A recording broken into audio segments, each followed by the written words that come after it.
Hello বন্ধুরা, welcome back to my channel বর্ণালিজা বোর্ডের একটা নতুন ব্লগে তোমাদের সবাইকে স্বাগত জানাচ্ছি। আশা করছি তোমরা সবাই খুব ভালো আছো। আমিও আছি, মোটামুটি ভালো চলছে। সকালবেলা ঘুম থেকে ওঠার পর থেকেই বৃষ্টি বৃষ্টি আর শুধু বৃষ্টি। শুধু আজকেই নয়, এই কদিন থেকেই মানে রোজ দিন এতটা বৃষ্টি হচ্ছে কি বলবো। যদিও ঘরে আছি তো বেশ ভালোই লাগছে। এই যে গরমে একটা প্যাচপ্যাচে গরম পড়েছিল, সেটার থেকে অনেকটাই মুক্তি পাওয়া গেছে। কিন্তু খারাপ লাগে ওদের জন্যই যারা বাইরে চলাফেরা করতে হয়, বাইরে যেতে হয়। এই বৃষ্টির মধ্যে এসব খুবই কষ্টকর। আর তাছাড়া বিভিন্ন জায়গায় জায়গায় জল জমা হয়ে থাকে, জল জমে গেছে। আর বিশেষ করে যদি আমি বরাকভ্যালির কথা বলি তাহলে তো বলেই লাভ নেই, এতটা বৃষ্টি হচ্ছে যে পুরো বরাকভ্যালির 3টে ডিস্ট্রিক্টের কথাই বলছি, সবগুলো যেন মনে হচ্ছে মানে জলে জল আর কি। 3 দিনের জন্য স্কুলও নাকি ছুটি দিয়েছে, 3 দিন বা 2 দিন এরকম হবে। কেননা অনেকেরই বাড়িঘর জলের তলায়, তো ওরা আশ্রয় নিতে স্কুলগুলোতেই আশ্রয় নেবে, এখন নিতে হচ্ছে। এরকম পরিস্থিতি, এগুলো ভালো লাগে না, একদমই ভালো লাগে না। মনটা খুব খারাপ হয়ে যায়। প্রতি বছর আসামের এই যে একটা পরিস্থিতির সৃষ্টি হয়, কেন জানি না। এগুলো কি কোনোদিনও ঠিক হবে না? আমি সেটাই ভাবি প্রতি বছর। মানে এগুলোর এইসব যে একটা কষ্ট করে একটা পরিস্থিতির সৃষ্টি হয়, সেটার দিকে কাউরি কোনো সরকার বলো, কাউরি কোনো নজর কেন যায় না, সেটা আমি বুঝে উঠতে পারি না। আর প্রতি বছর একই রকম সমস্যা, একই রকম অবস্থা। শিলচর শহরের উপরেই, মানে শহরের মধ্যেই এতটা জল জমা হয়ে থাকে যে স্কুল কলেজের স্টুডেন্টরা বলো বা অন্যান্য যারা ডেইলি যাদের বেরোতে হচ্ছে বাধ্য বেরোতে, তো তাদের জন্য কতটা যে কষ্টকর পরিস্থিতির সৃষ্টি হয় সেটা বলে বোঝানো সম্ভব না। তো ঘুম থেকে উঠে যথারীতি যেগুলো দৈনন্দিন কাজ যাকে বলে, মানে রোজ দিনের যেটা ডিউটি আমার, সেগুলো তো একটার পর একটা করে যেতেই হচ্ছে। সে বৃষ্টি হোক, রোদ হোক, যাই হোক। তো যাই হোক, আজকে সকাল থেকে না খুব বেশি হাইলাকান্দির কথা, মানে আমার বাপের বাড়ির কথা খুব বেশি মনে পড়ছিল। আমার মনে হয় অনেকটাই মোবাইলে বলো, মানে সোশ্যাল মিডিয়াতে এতে দেখছি তো যে ওখানে এরকম বৃষ্টি হচ্ছে, এই হচ্ছে।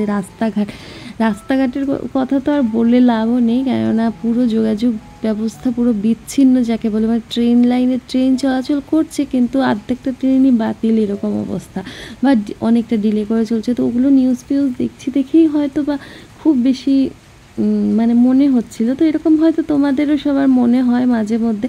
আর এত কাছাকাছি না তো যে সকালে গিয়ে বিকেলে ফিরে আসবো বা এরকম। তো তার জন্যেই সেই যে ফেব্রুয়ারি মাসে এসেছিলাম, তারপর তো জানুয়ারিতে এসেছিলাম, তারপর আর এখন অবধি যাওয়া হয়ে ওঠেনি। তো কাছাকাছি হলে হয়তো সকালে যেতাম, বিকেলবেলা আবার চলে আসতাম, এরকমও হতো। তো দেখো কন্টিনিউয়াসলি বৃষ্টি কিন্তু হয়েই যাচ্ছে, মানে ননস্টপ যাকে বলে আর কি, ননস্টপ বৃষ্টি। তো জানালা ফানালা একটু খুলে দিয়েছি, ঘরগুলোতে একটু হাওয়া বাতাসে একটুখানি ঢুকুক কমসে কম। আর এবারে আস্তে আস্তে সকালে ব্রেকফাস্টটা সেরে নেব। এই বৃষ্টির দিনে যেন চা খাওয়াটাও এগুলোর একটু বেরিয়ে যায়। ভালো লাগে ঘরে বসে সবাই থাকলে একটু চাটা খেতে ভালোই লাগে। আর এখন শাশুড়ি মার শরীরটা আগের থেকে অনেকটাই ভালো আছে, বেশ অনেকটাই ভালো আছে। উনি এখন একা চলাফেরা করতে পারেন, সব কিছুই পারছেন আর কি, যে জিনিসগুলো করতে হয়। আর দেখো আজকে দুপুরের লাঞ্চের মেনুটা খুবই সিম্পল রেখেছি। একটা পাঁপড়ের তরকারি করে নেব, মোরলা মাছের একটা চচ্চড়ির মতো করে নিচ্ছি। সব কিছু আমি তো একটু ইজি ওয়েতে যেগুলো হয় ওগুলো করতেই বেশি পছন্দ করি, তো তার জন্য সব মেখে টেখে একসাথে এইভাবে বসিয়ে রান্নাটা করে নিচ্ছি। আর আরেকটা করব বড় মাছের আলু পটল দিয়ে একটা ঝোল, লাল লাল ঝোল যাকে বলে আর কি। কাতলা মাছ ছিল ঘরে, তো ওটা দিয়েই করে নিচ্ছি। আর দুপুরবেলাও খুব বেশি মানে যাই করছি আজকে যেন মনে হচ্ছে শুধু বারবার বাপের বাড়ি সবার কথা খুব মনে পড়ছে। তো ঠিক আছে, মনে পড়ছে, সেটা মনে পড়তেই পারে। অনেক সময়ই অনেকেরই, তোমাদেরও ওরকম হয় হয়তো বা, তো আমারও সেম ফিলিংস হচ্ছিলই। তো এইসবের মধ্য দিয়ে যখন রান্না টান্না আমার মোটামুটি কমপ্লিট হয়েই গেছিলো, হওয়ার পর তো আস্তে আস্তে একটু খাওয়া দাওয়া হবে, এরকম মানে সবাই দুপুরের খাওয়া দাওয়া করব। এর মধ্যেই একটা ফোন এলো। ফোনটা কার বলো তো? গুড্ডুর। গুড্ডু হচ্ছে আমার জেঠতুতো ভাই। মানে আমরা অ্যাকচুয়ালি এরকমভাবে ভাই দাদাকে আলাদাভাবে করি না, যেরকম পশ্চিমবঙ্গে যেরকম হয় আর কি, যে বড় হলে দাদা আর না হলে ভাই। তো আমরা দাদা হলেও ভাইই বলি সবই।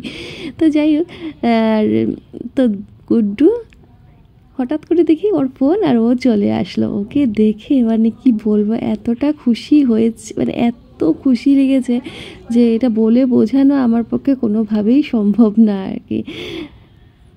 তখন ওই সময়টাতে বাজে মোটামুটি ধরো 4টে 4:30। তো ওরা ওই টাইমটাতেই এসেছিলো। এসে তারপর গুড্ডুকে বললাম যা রান্না করা আছে একটুখানি ভাত খেয়ে নে। তো খুব একটা বেশিক্ষণ থাকেনি ওরা, তো একটুক্ষণ গল্প গুজব করে, যাই হোক অল্প কিছুক্ষণের জন্যই দেখা হয়েছে, কিন্তু সত্যি বলবো একদম মানে মন মাইন্ড সব কিছুই ফ্রেশ হয়ে গেছিলো আর কি। তো তারপর আস্তে আস্তে ওরা আবার রওনা দেবে। ওরা কয়েকজন বন্ধু মিলে এসছে, তো তার জন্য বেশ একটু মানে খুব একটা বেশিক্ষণ থাকেনি, ওদের বন্ধুদের সাথে জয়েন করবে। আর তুলিও এসেছিলো, তুলিকেও দেখে এতটা খুশি হয়ে গেছিলাম না, খুব ভালো লাগছিল। তো গুড্ডু ওদেরকে তারপর বাসে তুলে দিয়ে দিলাম, ওরা যেখানে যাবে সেখানের জন্য ওরা বাসে উঠে গেল। তো একটুক্ষণের জন্য হলেও খুবই খুবই খুবই মনে আনন্দ লাগছিল। জানি না তোমরা হয়তো এরকমভাবে খুশি হয়ে যায়। আর আমার বাপের বাড়ি যেহেতু খুব একটা কাছে না, তো সবাই সবসময় তো আর আসতে পারে না। তারপর ঘরে গিয়ে ভাবলাম আজকে একটু ছোটোবেলা থাকতে মা বানাতো একটা আলু দিয়ে চাউমিন, তো সেটা বানিয়ে নিই। তখন আর এরকমভাবে সবসময় সব সবজি টবজি পাওয়া যেত না, এখন যেরকম গাজর ক্যাপসিকাম বিনস সব সময় সারা বছরই পাওয়া যায়, তখন তো ওরকম ছিল না। আর মা দেখতাম সবসময় আলু দিয়েই বানাতো। তো আমিও ভাবলাম আজকে একটু আলু দিয়ে একটু চাউমিন বানিয়ে নিই। তো ছোটো থাকতে আমরা সকালবেলা এই যে নানানে বিনানে ব্রেকফাস্ট যাকে বলে, মানে ডেইলি এক এক দিন এক একটা কিছু হতে হবে, ওরকম তো কিছুই ছিল না। সকালবেলা ভাত ডাল ভাজা বা কখনো যদি কোনো একটা তরকারি হতো, তো সেভাবেই আমাদের খাওয়াটা হতো। আর সন্ধ্যাবেলা অবশ্য মা টিফিন বানিয়ে দিত। তো তখনও ধরো কেক দুধ হরলিক্স ওগুলো খেয়েও হয়ে যেত কখনো, বা কোনো দিন একটু ম্যাগি বানিয়ে দিল, কোনো দিনে একটু কিছু। আচ্ছা মানে খুব একটা বেশি কিছু না, কিন্তু সানডেতে আমরা কিন্তু ব্রেকফাস্টে খুব টেস্টি কিছু একটা খেতাম। সেটা পরোটা হতে পারে, সেটা চাউমিন হতে পারে, সেটা তো সেই যে চাউমিনটা বানাতো ম্যাগি হতে পারে। তো সেই চাউমিনটাতে মধ্যে মা কিন্তু সবসময় একটু আলু দিয়ে চাউমিন করতো। আর ওই যে টেস্টটা আমি কি বলবো, ওই টেস্টটা কখনো মানে ভুলতেই পারবো না আর কি। নিজে বানালে যতই এখন তো বিভিন্ন রকমের ধরো ইউটিউব দেখে ফেসবুক দেখে অনেক কিছু দেখে আমরা অনেক কিছু শিখে গেছি না, যে কিভাবে তৈরি করতে হয় বিভিন্ন শেফদের, বা অনেক ভালো ভালো রেস্টুরেন্টে গিয়ে খাই, কিন্তু ওই যে টেস্টটা ওটা মানে পুরো একদম মাথায় সেট হয়ে গেছে। এত ভালো লাগতো, কিন্তু নিজে বানালে না ওই টেস্টটা কখনোই আসে না। তাও আজকে আমি ভাবলাম একটুখানি ট্রাই করে নিই। তো আলু পেঁয়াজ রসুন সব কিছু একসাথে একটু সুন্দর করে ভেজে টেজে নুন দিয়ে, তারপর একটু কাঁচা লঙ্কাও দিয়ে দিলাম, দিয়ে ভালোভাবে একদম ভাজা ভাজা করবো। আর এদিকে আমি চাউমিনটাকে একটু নুন দিয়ে সেদ্ধ করে রেখেছি, মোটামুটি 90% সেদ্ধ করে আমি রেখেছি। আর তার মধ্যে একটুখানি সাদা তেল দিয়েছিলাম, যাতে একদম জড়ো জড়ো না হয় আর কি, একটু ঝরঝরে ভাবটা থাকে। তো এই সব প্রিপেয়ার করে সাইডে রেখে দিয়েছি, আর এবারে আলুটা ভেজে নিচ্ছি। তো আজকে আমার অবশ্য শুধু আলু দিয়ে খাওয়ার ইচ্ছে ছিল না, তার জন্য ঘরে চিকেনও সেভাবে ছিল না। তো ভাবলাম কি যে আজকে একটা কাজ করি, একটু ডিম দিয়ে দিই। তো একটা ডিম দিয়ে দিলাম আমি এই আলু ভাজার মধ্যেই। আলু ভাজা কিন্তু এভাবেই শুধু শুধু আলু পেঁয়াজে ভাজা, তার মধ্যে যদি ডিম দিয়ে এভাবে শুধু শুধুও কিন্তু খাওয়া যায়, খুব টেস্টি লাগে। আমার তো দারুণ লাগে, খুব ভালো লাগে। তোমরা একবার খেয়ে দেখো কিন্তু। হ্যাঁ, আমার মানে শুধু ভাত দিয়ে আর এই যে ভাজাটা দিয়ে খেতে পারবে। তো এই যে চাউমিনটা আমরা কিনে নিয়েছে সেটার সঙ্গে একটা মশলা দিয়েছিল, যেরকম ম্যাগির মধ্যে দেয়, তো চাউমিন মশলা যেটা, তো সেটা আমি আলু ভাজার মধ্যে দিয়ে দিচ্ছি। আর এবারে সেদ্ধ করা চাউমিনটা মিলিয়ে দেবো, নুডলসটা পুরো একদম সুন্দরভাবে আলুর সাথে মিশিয়ে দেবো। তো মোটামুটি তৈরি হয়েই গেছে। মাকে অবশ্য আমি কখন গোলমরিচ টরিচ দিতে দেখিনি, আমার মনে হয় না দেখেছি বলে আমার ঠিক মনে নেই। আর একটু কাঁচা পেঁয়াজ আর কাঁচা লঙ্কা নিয়ে নিচ্ছি।